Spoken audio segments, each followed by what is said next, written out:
If we spend our life doing these things, that at that hour of our death, we will be more inclined. We will be more inclined to choose Lord, so that at the moment when we do say, Lord, Lord, we can enter the kingdom of heaven. Hey y'all, today is Thursday in the first week of Advent.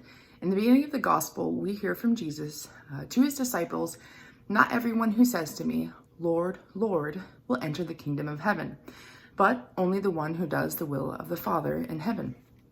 This is very important for us as Catholic Christians.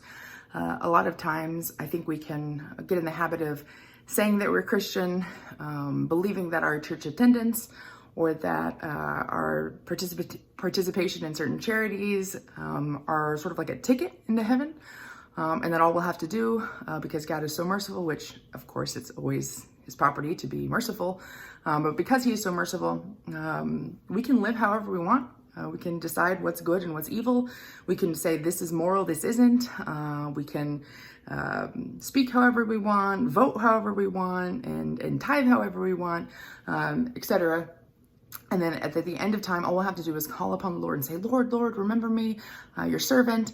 But what Jesus is very clearly saying here is that that's just simply not the case. Not every single person who says, Lord, Lord, remember me, remember all the things that I did, remember how nice I was, are going to enter into the kingdom of heaven. In fact, there are plenty of nice people in hell. What it boils down to ultimately is that those that will enter the kingdom of heaven are those that do the will of the Father. What's the will of the Father?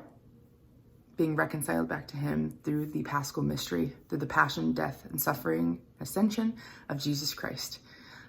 This is not something that we can just say, I want, and then boom, it's ours. It takes work. Of course, it takes faith, but ultimately it boils down to being in sacramental communion with the Lord, being in a state of grace, choosing God. Every single day, we make decisions in our lives that either draw us more deeply into sacramental communion with the Lord, or that draw us out of sacramental communion with the Lord. We make those decisions. And God so profoundly respects our free will, he allows us to do that. And if we spend our entire lives making decisions and doing things that draw us away from sacramental communion with the Lord, why would we think that at our moment in our hour of death that suddenly we would have this inclination to choose otherwise?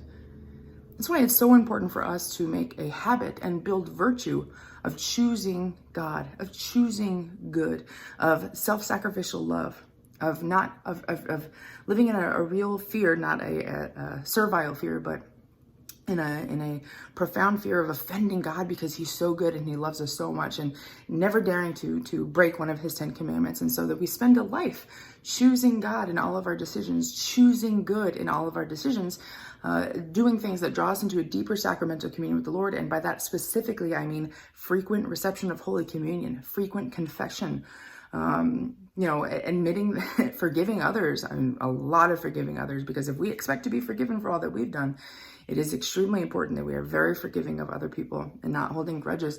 If we spend our life doing these things, that at that hour of our death, we will be more inclined. We will be more inclined to choose Lord, so that at the moment when we do say, Lord, Lord, we can enter the kingdom of heaven. And it's super important for us, so important for us as Christians, to set the example and to really live what it means to always do the Father's will.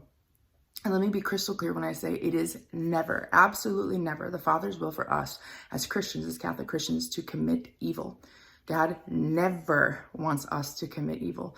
And something that would be a very blatant, obvious evil would be promoting, participating, or having in any way any participation in an abortive procedure, in an abortion. And so that's not for us to decide what's good and what's evil. Each one of us is made in the image and likeness of God, and God never wills for us to choose that. He always wills us to choose good. And so when it comes to doing the Father's will, so that when we say, Lord, Lord, when it's time for us to enter the kingdom of heaven, always choose good. Sometimes it's a little more complicated. You're choosing between two goods, but that's another story for another time. God bless you.